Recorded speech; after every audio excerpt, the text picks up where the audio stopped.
Ó, a Eda aqui, só a Eda, o Eda, só pra... Boa tarde, você falou da sua rinite e sinusite. Uma sinusite pode chegar a virar uma pneumonia ou são coisas diferentes, doutor? Pode. A sinusite, doença infecciosa da via aérea superior, ela é um fator de risco para desenvolver uma pneumonia na sequência. Até às vezes pela aspiração de conteúdo que está vindo na garganta. Nossa, não sabia. Sabia não, também. Ó, a Graça, parceira sempre nossa, fez a pergunta seguinte. Há muitas doenças respiratórias agravadas pelo período e tempo seco e a alta inversão térmica que a gente falou aqui. Como podemos nos preparar no finalzinho, talvez do verão ali, que começa a mudar tudo? Eu acho que fim de verão, a gente precisa tratar as doenças prévias, então tratar a bronquite, tratar o enfisema, se vacinar, então, para influenza, para pneumonia. São as formas, assim, objetivas a gente conseguir evitar que tenha uma pneumonia. Tá. Mais uma. O corintiano. Boa tarde, doutor, tudo bem? Ele disse que pegou Covid no começo da pandemia, infelizmente muitos nós. Fiz tomografia, o pulmão estava limpo naquela época, porém até hoje sinto cansaço ao fazer algum esforço físico. Pode ser alguma sequela? Tem relação pneumonia com Covid? Tem o Covid, aquele vidro fosco, lembra o famoso vidro fosco da Covid? Sim. Aquilo era uma pneumonia viral. Aquilo é uma pneumonia viral. Mesmo que a tomografia atual esteja sem vidro fosco, se tem sintomas, tem uma série de outras avaliações que são necessárias. E é bom, então, o corintiano buscar uma ajuda médica para fazer os exames direitinho, para saber Com se ele tem certeza. esses comprometimentos, né? Com certeza. Tem muita gente que diz que ficou com uma capacidade pulmonar muito diferente do que tinha antes, né? Então, tem um comprometimento também que pode estar aí presente na vida das pessoas, só que sem diagnóstico, né? Sim, o Covid, ele fez um acometimento pulmonar, não só o vidro fosco, mas de diferentes formas. Inclusive piorando a asma de algumas pessoas, a bronquite, aí piorando aquela sensação de falta de ar. Verdade. Vamos ver mais uma? O Gilberto, completando o assunto Covid, tem algum tipo de pneumonia ligada à Covid? Alguma dessas que a gente mostrou aqui é específica para Covid? Ou... Com certeza a pneumonia viral, viral. que é o Covid, ele se manifesta por pneumonia viral, que é aquele vidro fosco. E o José, hoje ele está com 51 anos, teve pneumonia com 36. Pode ter pneumonia novamente, doutor? Pode, José.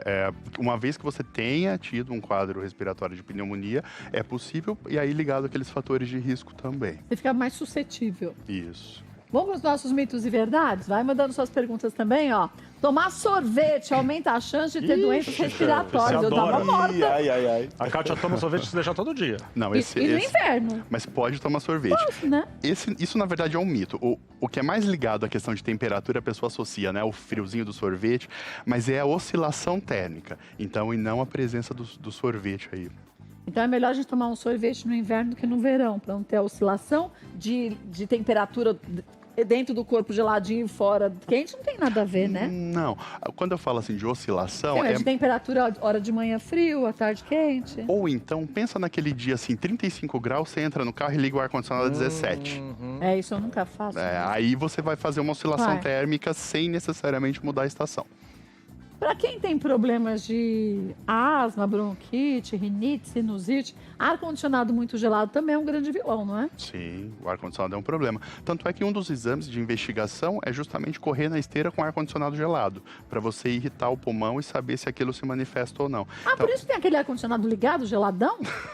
Eu não sabia que era pra isso, não. Falei, esse corredor ficar congelado nessa sala? Não só por isso, mas um dos exames pode ser feito desse jeito. Olha que interessante, eu não Tá sabia. frio. Eu falei, gente, vou bem rápido para ver se passa logo. Tá Maravilhoso. Quer ficar a Edneia tem um relatório com uma pergunta aqui, um depoimento. Boa tarde, Kátia e amigos. Eu tenho bronquiectasia? Eu não sei ler, desculpa. Tive pneumonia uma vez no pulmão direito e depois no esquerdo. Não sabia que era possível. Pode isso? Pode. Na verdade, a bronquiectasia... Unilateral? A bronquiectasia, ela pode ser, inclusive, dos dois lados do pulmão, né? Ela pode se distribuir no pulmão como um todo. E é um fator de risco importante para ter outras pneumonias. Mas que tipo de bronquiectasia é essa? Como comete, diferente da pneumonia, o pulmão? A bronquiectasia, ela é uma doença crônica. Então, ela pode ser, por exemplo, uma sequela de uma pneumonia grave que ela teve em outras épocas da vida. E aí, os brônquios, eles começam a se dilatar e produzir secreção. Por isso que ele é um fator de risco para pneumonia. Olha, não sabia. Sabia, curiosidade, né? Diferente. Tem vacina a pneumonia? Oi?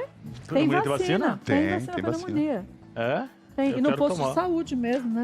Tem a vacina para pneumococo, que é a principal bactéria, né, que causa pneumonia. E você tem vacina, por exemplo, para influenza, que é uma das principais causas de pneumonia viral. Ó, da influenza a gente já tomou, agora a gente tem que tomar da pneumonia. Da pneumonia, vou tomar. Vamos para os nossos mitos e verdades? Ó, mais um. Pneumonia é sempre uma doença contagiosa. Na verdade, isso é um mito. A pneumonia, ela pode sim ser contagiosa, vamos por uma pneumonia por influenza, mas as pneumonias bacterianas, em geral, elas não se transmitem de uma pessoa para outra. Ah, eu não sabia não, eu achei que transmitisse. Existem algumas bactérias que transmitem, mas em condições específicas, por exemplo, as pessoas que moram em aglomerações. Então, você coloca um colégio interno, um presídio, e aí acaba transmitindo. Agora, quando a gente fala em bactéria hoje em dia, dá até um arrepio atrás da nuca, né? Porque a gente vê tantos casos de pessoas, fulano ficou doente, pegou uma bactéria, uma superbactéria. Fulano não foi para o hospital, não estava com nada grave, morreu com uma superbactéria. Essas superbactérias, elas realmente estão mais fortes hoje em dia ou não? Estão. Até depois da pandemia, com muitas internações em UTI, essas bactérias elas têm adquirido resistência a antibióticos. E aí por isso que a gente sempre reforça nos serviços de saúde a higiene correta das mãos, a higiene dos aparelhos, para que você não tenha a transmissão de uma pessoa para outra. E tem pessoas que são mais suscetíveis a ter um caso complicado com as superbactérias ou não? Sim, eu acho que quanto mais grave o motivo da internação, por exemplo, maior é o risco de você ter uma complicação por uma superbactéria. Então por isso que os hospitais querem o quanto antes, quer dizer, tratar o doente o quanto antes mandar para casa de uma forma segura, para que não fiquem vulneráveis ali, né, no ambiente hospitalar, né? Com certeza. Acho que o hospital ele tem aquele momento, aquele período correto para você ficar. Além, se há uma hospitalização prolongada, quanto mais tempo, maior o risco de uma superbactéria. Vamos ver mais perguntas? Mais perguntas, chefe? Vamos atualizar aqui. Você sabe que o pessoal está perguntando muito. A Renata disse que está ansiosa para te ver de novo, doutor. Muito paciente. Bem. Glenda, quem já teve pneumotórax tem mais propensão a ter doenças pulmonares? O que é pneumotórax? Pneumotórax é quando você tem o vazamento de ar entre a caixa torácica e o pulmão. Que normalmente ali você só tem você não tem líquido, não tem ar. Não necessariamente a pessoa tem risco de ter outras doenças respiratórias. Existem coisas específicas que podem fazer pneumotórax. Tá, mas então um problema não tem nada a ver com o outro. Não é porque ela teve um vulnerável, né? Isso, não deixa vulnerável a outras doenças. Tá bom. Aqui, ó. Deixa eu ver, ó. A temperatura pode ser um fator de risco também? Oliveira pergunta. A temperatura ambiental, sim, e principalmente a oscilação dela. Quer dizer, se eu chegar num lugar muito frio e tá muito frio o tempo inteiro, tudo bem. Mas se eu chegar num lugar que está muito frio, de repente eu entro num ambiente muito quente, essa temperatura brusca, tanto do frio para o calor como do calor para o frio, pode também deixar a gente mais vulnerável, né? Isso vai fragilizar as tuas defesas de mucosa respiratória. Então, imagina assim, imediatamente você às vezes começa com aquela dorzinha de garganta, um pouquinho de tosse, então já começa com um pouco de sintoma. A mudança brusca, doutor, deixa eu só entender uma coisa que eu estou em dúvida aqui. É só externa, né? Ou interna também? Exemplo, tomar um negócio gelado e na sequência um negócio quente, isso também... Não, é só externo. Só externo, isso. É do ar. Tem gente que falava, né? Falava se você tomar um negócio gelado, muito quente, né? não pode tomar gelado em seguida. É verdade. Sem falar que falavam que trincava os dentes, dava pneumonia, dava um monte de coisa, né? Mas é mais a temperatura ambiental. Por isso que a gente libera o sorvete, o gelado, os já gostei mais de você, doutor. Liberou ela tomar sorvete sem culpa, Liberou sorvete pra mim, me ganhou, já não tem jeito. Olha, a gente tem fatores de risco para pneumonia. Então, a gente tem aqui doença pulmonar crônica, doença cardíaca.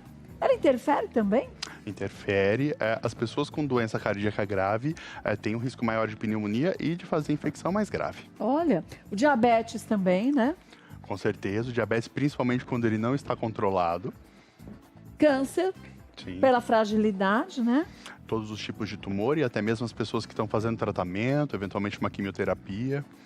Que mexe muito com a imunidade, né? Com certeza. Não tem como. Uso de corticoides ou imunossupressores também, né? Também são os fatores que reduzem a imunidade, predispõem a fazer infecções. Agora, imagine as pessoas que usam corticoides, quem tem lúpus e outras doenças, o quão vulneráveis acabam ficando, né? Porque tem que usar o medicamento. Sim. E, ao mesmo tempo, sabe que nessa época do ano todo cuidado tem que ser redobrado, né? E aí a gente sempre orienta a ficar de olho se realmente vai ter um sintoma. Então, começou com sintoma respiratório, já procura ajuda, né? Já sabe que o risco de se fazer uma infecção mais importante é maior. E o tabagismo, né? Que esse aqui só veio para ferrar tudo, né? Literalmente, né? E lembrar do tabagismo eletrônico também, né? Que está em alta agora, principalmente entre a população mais jovem, que também predispõe a fazer infecções. Eles acham que é menos prejudicial, mas é a mesma coisa, né? tanto quanto, diria. Menos num fator, mas mais no outro. Na balança dá tudo igual, né? Com certeza. A balança tudo Vamos ruim. ver.